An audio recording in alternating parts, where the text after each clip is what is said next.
विवाह हो गया। अच्छा एक बात, तो विवाह कहते हैं लड्डू खाओ तो पछताओ, नहीं खाओ तो पछताओ, इसलिए खाकर ही पछताओ। है ना, लड्डू को खाकर ही पछताओ ना फिर। बोले एक व्यक्ति थे, उनका एक पुत्र था। विवाह की खुशी ही अलग रहती है। जिस समय जिसका विवाह, जब वो डेट पास में आती है 5-10 दिन पहले, आहा, वो तो राजा है उस समय, ना जाने कितनी शॉपिंग होगी। कई बच्चे, देखिए एक बात, आप लोग अपने अपने बच्चों का विवाह करते हैं और आगे भी करेंगे। 3 बात बहुत आवश्यक है विवाह में जानना। कई लोग क्या करते हैं, टेंट बहुत महंगा, गार्डन बहुत महंगा होगा, लाखों रुपए का, भोजन लाखों रुपए के, दूल्हे के कपड़े भी अगर देखें तो 1-2 लाख रुपए के हो जाते हैं, सब महंगा, डीजे साउंड बाजे बैंड बाजे सब महंगा, और सब लोग अपना अपना समय पर पैसा ले जाएंगे। ले जाएंगे कि नहीं ले जाएंगे? मेन चीज क्या है इसमें? पाणी ग्रह संस्कार। मेन चीज क्या है? विवाह करना। और विवाह कौन कराता है? पंडित जी। विवाह ठीक, मंत्र पढ़े तो सब ठीक है, और पंडित जी की विदा की बात आती, बोले पंडित जी आप घर के हो, आप पैसा बाद में ले लेना। अरे जिसने पूरा काम किया उसको बाद में पैसा। अरे टेंट नहीं लगाओगे तो चल जाएगा, बाजे नहीं लाओगे तो चल जाएगा, कपड़े नहीं पहनोगे महंगे वाले तो चल जाएगा, खाना नहीं खिलाओगे दूसरों को तो चल जाएगा, लेकिन अगर पंडित विवाह में नहीं रहेगा तो चलने वाला नहीं है, वह गाड़ी आगे बढ़ने वाली नहीं है। इसीलिए ब्राह्मण को खुश करो। कई लोग मेरे से कहते, बोले महाराज जी आप विवाह पढ़ते हो? मैंने कहा पढ़ता हूं। बोले आप आ जाना। मैंने कहा 11 ब्राह्मण आएंगे। बोले महाराज इतना खर्चा क्यों करेंगे?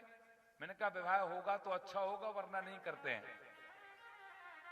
और ये मत कहना मौलो महाराज जल्दी जल्दी करो, कम से कम 8 घंटे चाहिए विवाह के लिए, तो बुलाओ वरना मत बुलाओ। अब 1 बजे बारात लगती है और 5 बजे पूरी विदाई हो जाती है, कोई मंत्री नहीं। और फिर होते बोले शादी के बाद, बोले महाराज बहू ठीक नहीं है, बच्चा ठीक नहीं है। अरे जैसा विवाह करोगे करवाओगे वैसा ही तो पाओगे, है? जब मंत्री नहीं पढ़े गए हैं फेरे के, फिर जन्म जन्म का साथ है हमारा तुम्हारा, कैसे होगा पूर्ण? 1-2 साल में ही वो इस साइड तलाक हो जाती है। मेन काम क्या है? बोले पाणी ग्रह संस्कार बड़े सुंदर तरीके से होना चाहिए। एक ब्राह्मण नहीं, 5 ब्राह्मण मिलकर के करें। 5 ब्राह्मण मिलकर के जो मंत्र की ध्वनि होगी, और मंत्रों की ध्वनि से एक सुंदर माहौल, और ठाकुर जी प्रसन्न होते हैं। और देखिए, तो विवाह में खुशी बहुत होती है। विवाह दिखता है महाराज। तो एक सेठ जी थे, सेठ जी का एक ही लड़का था। तो सेठ जी ने कहा देख बेटा, आज मेरी मीटिंग बहुत दूर है और अर्जेंट मीटिंग है, और आज आपको एक देखने वाले आ रहे हैं, संभाल लेना। बोले पिताजी हम सब संभाल लेंगे। अब वो तो चले गए, देखने वाले आए, दरवाजा खटखटाया, उस लड़के ने खोला। बोले आप ही मोहन जी हो? बोले हाँ हम ही मोहन जी हैं। अच्छा आप ही सेठ जी के लड़के हो? बोले हाँ। बोले आइए अंकल जी बैठ जाइए, चाय पानी हुआ। फिर जो देखने के लिए आए उन्होंने पूछा भाई शादी करोगे? लड़का कहता है बोले आप करोगे तो कर लेंगे शादी। अच्छा ठीक है। अच्छा ये बताइए तुम कहां कहां तक पढ़े हो और कहां कहां पढ़े? बोले एक मैंने इसी सेंचुरी मिल में स्कूल में पढ़ा, वर्ली के स्कूल में पढ़ा, मुंबई के बहुत बड़े एक कॉलेज में पढ़ा, फिर मैं दिल्ली में पढ़ा, फिर मैं बाहर चला गया, विदेश में पढ़ा। बोले इतनी जगह पढ़े तुम, इतनी जगह की डिग्री है हमारे पास में। बोले अच्छा अच्छा, ये बताओ तुम्हारे मकान कहाँ कहाँ पर हैं? बोले एक फ्लैट इसी जगह में है, एक उधर है, मुंबई में 4-5 जगह पर फ्लैट है, दिल्ली में भी है, बेंगलोर में भी है। बोले सेम टू सेम वैसा ही है, इतने सारे मकान है। बोले हाँ, और बिजनेस सेम टू सेम है, यहाँ भी है, वहां भी है, वहां भी है। चलो विवाह तो पक्का हो गया, विवाह हो जाएगा। अच्छा ये बताओ पिताजी कहाँ हैं? बोले एक पिताजी यही है, एक वहां है, एक वहां है, एक वहां है, एक वहां है, एक वहां है। बोले 10 पिताजी? वो यह भूल गया, क्योंकि पिताजी ने यह कहा था सब अच्छा अच्छा बताना, 10-10 गुना बताना है तुम्हें। अब बेचारा भूल गया कि पिताजी एक होता है कि 10 होते हैं। अब भाई की खुशी, महाराज बता दिया। तो भगवान भी बहुत खुश हैं। अब भगवान भी सोच रहे हैं चलो ठीक है। चौथा विवाह भगवान का कालिंदी के साथ में हुआ। भगवान का 5वां विवाह महाराज नग्न जिति से हुआ, मित्रविंदा की पुत्री से। भगवान का एक विवाह कहते हैं मित्रविंदा से हुआ, नग्न ज्योति से हुआ। एक विवाह महाराज सत्या से हुआ। भगवान के 8 विवाह फुटकर हुए, यानी कि एक एक करके। और आगे चल करके कहते हैं कि जो मैंने आपको बताया कि भौमासुर 16,000 स्त्रियों को कैद कर लिया। देखिए उस भौमासुर की इच्छा यही थी कि हम 20,000 कन्याओं को हम एकत्रित करेंगे और एकत्रित करके उनसे शादी करेंगे, विवाह करेंगे।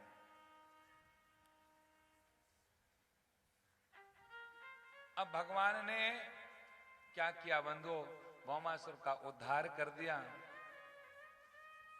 और भौमासुर का उद्धार करके सारी सखियाओं को जो जेल में थी उनको मुक्त किया। और जब मुक्त किया तो वह कहने लगे घर नहीं जाएंगे, अब तो हम आपके साथ ही चलेंगे। भगवान ने 16,000 सखियों के साथ में विवाह किया। और भगवान का आज ये परिवार बहुत बड़ा हो गया है। जोर से बोलिए। अब नारद जी ने सोचा कि मैंने हरि के जैसा मैंने रूप मांगा था तो भगवान ने मुझे बंदर बना दिया था। मैं एक स्त्री के चक्कर में बंदर बन गया था।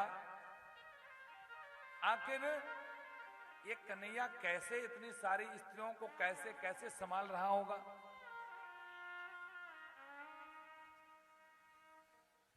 देखिए एक बात सत्य है कि समुद्र की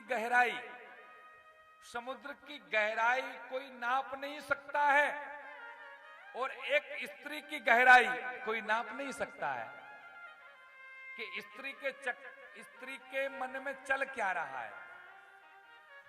हाँ, कोई नहीं समझ पाएगा। और अब नारद जी आए तो पहले रुक्मिणी के कक्ष में गए और अब ये देखना चाहते हैं कैसे रह रहा है कन्हैया। और रुक्मिणी के कक्ष में गए तो कन्हैया बढ़िया लेटे हुए थे, रुक्मिणी जी चरण सेवा कर रही थी। और कन्हैया ने कहा बोले नारद जी ठीक हो? नारद जी ने कहा बोले हाँ ठीक है। बोले चलते हैं। बोले रुको ना, बोले बहुत काम है अभी। अब नारद जी को काम तो था ही कि 16,108 के घर में जाना है। नारद जी रुक्मिणी के कक्ष से निकले, सप्तभामा के कक्ष में गए तो बढ़िया कन्हैया वहां पर भोजन कर रहे थे। जामवती के कक्ष में गए तो श्याम सुंदर बढ़िया बांसुरी को बजा रहे थे। मित्रविंदा के कक्ष में गए तो श्याम सुंदर बढ़िया बैठे हुए थे। सत्या के कक्ष में गए नारद जी तो श्याम सुंदर विश्राम की अवस्था में पहुंच गए थे। और नारद जी ने देखा जहां जा रहे हैं वहां कन्हैया, जहां जा रहे हैं वहां कन्हैया। ऐसा तो नहीं है कि रूम के अंदर से कोई रास्ता हो और इस रूम से उस रूम में, उस रूम से उस रूम में। और नारद जी कहते हैं कि भगवान रुक्मिणी के कक्ष में थे तो नारद जी दीवार पर हाथ लगा के देख रहे हैं कहीं रास्ता तो नहीं है कि पिलाई को खिसका दो गेट को तो उस पार भी चले जाओ, पता ही नहीं चलता है। कन्हैया ने कहा, अरे क्या तुम्हारे अंदर शंका दौड़ रही है? बोले कुछ नहीं, जाओ घूम के आओ। बोले स्वामी मुझे नहीं घूमना है, आपकी लीला तो आप ही समझ सकते हो, हम नहीं समझ पाएंगे। आज रुक्मिणी जी ने पूछा, कन्हैया कैसे हैं आप? कन्हैया कहते हैं हर बात में कहते हैं कन्हैया राधा की याद करते हैं, हर बात में राधा, हर बात में राधा। रुक्मिणी जी ने सोचा कि राधा है कौन? कौन है राधा? क्या जितना प्रेम कन्हैया राधा से करते हैं, क्या राधा भी उतना प्रेम कन्हैया से करती हैं क्या?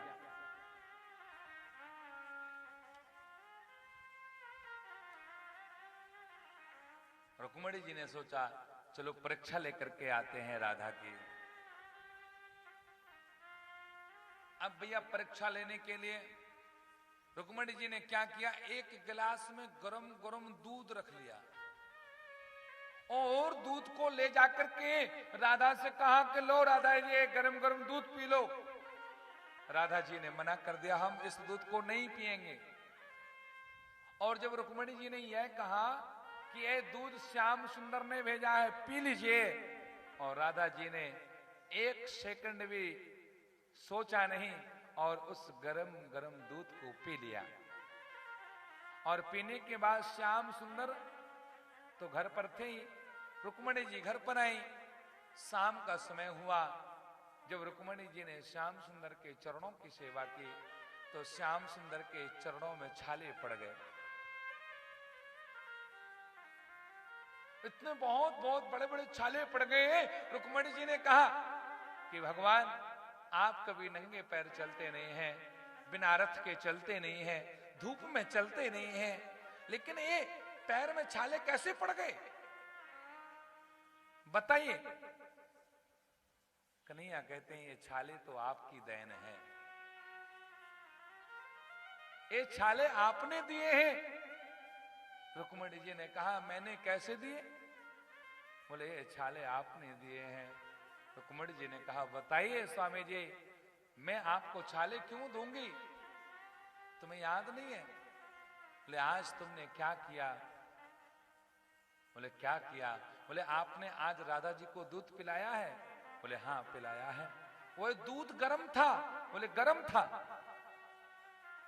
और दूध से आपके पैरों के छालों से क्या क्या रिश्ता है, क्या ताल्लुक है?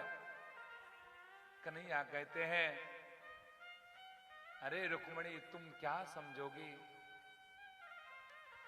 राधा जी ने जब दूध पिया ना, वह गर्म था दूध।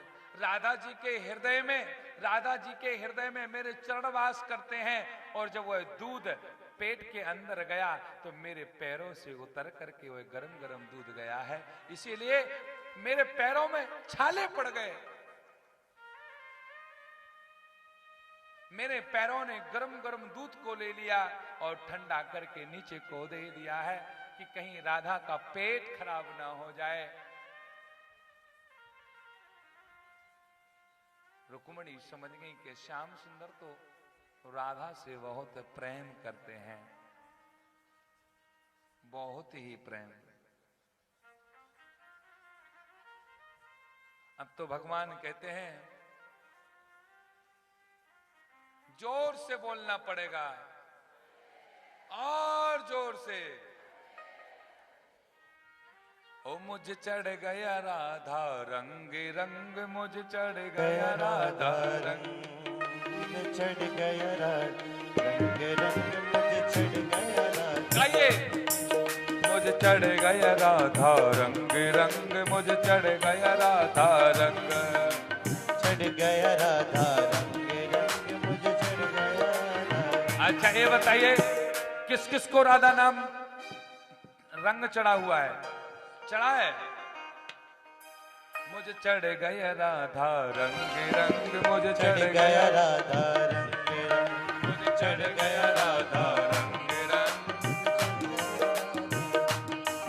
श्री राधा नाम का रंग रंग श्री राधा नाम का रंग रंग श्री राधा नाम का रंग रंग श्री राधा नाम का रंग रंग मुझे चढ़ गया चढ़ गया चढ़ गया चढ़ गया चढ़ गया चढ़ गया मुझे चढ़ गया राधा रंग रंग मुझे चढ़ गया राधा रंग रंग मुझे चढ़ गया राधा रंग रंग मुझे चढ़ गया राधा रंग। हरि बोल।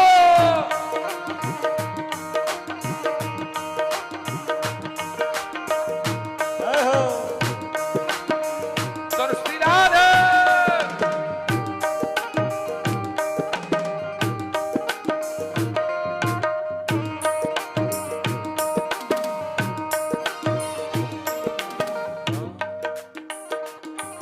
मुझे चढ़ गया राधा रंग रंग मुझे चढ़ गया राधा रंग रंग मुझे चढ़ गया राधा रंग रंग मुझे चढ़ गया राधा रंग।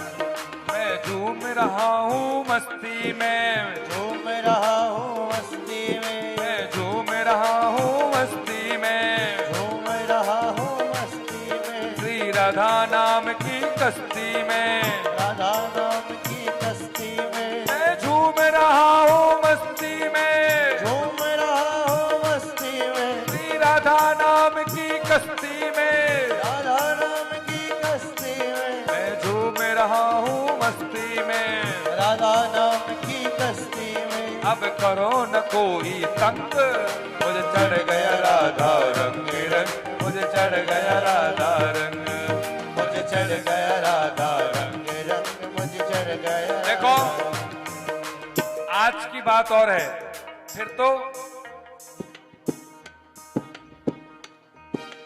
आप कल से अपने घर पर रहना मैं अपने घर पर रहूंगा तो ऐसे तो हाथ उठाइए पीछे के लोग भी हरि बोल।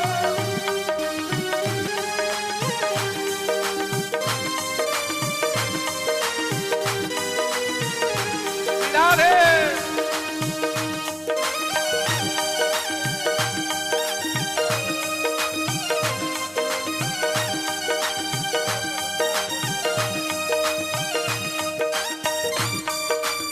राधे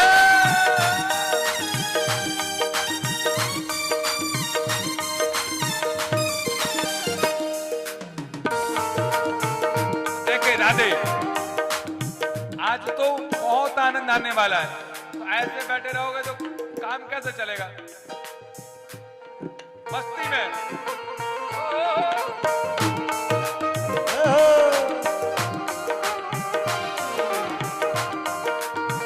राधे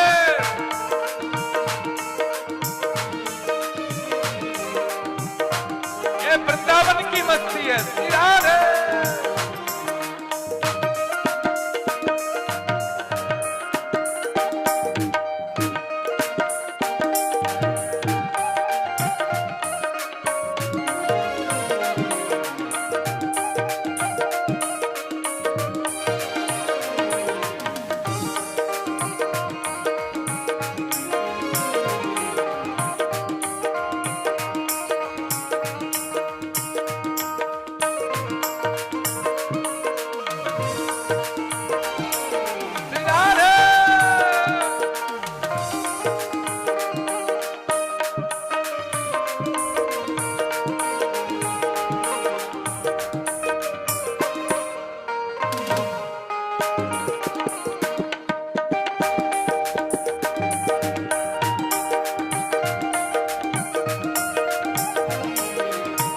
और क्या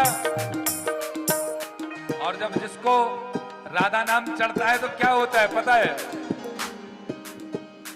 तू है मोहन मेरा मैं दीवाना तेरा, तू है मोहन मेरा मैं दीवाना, तू है मोहन मेरा मैं दीवाना तेरा, मोहन मेरा मैं दीवाना तेरा, मेरी बिगड़ी बनाना तेरा काम है। मेरी बिगड़ी बनाना तेरा देखिए, काम है। जो कन्हैया को अपना मानते हो तो मस्ती में झूमना।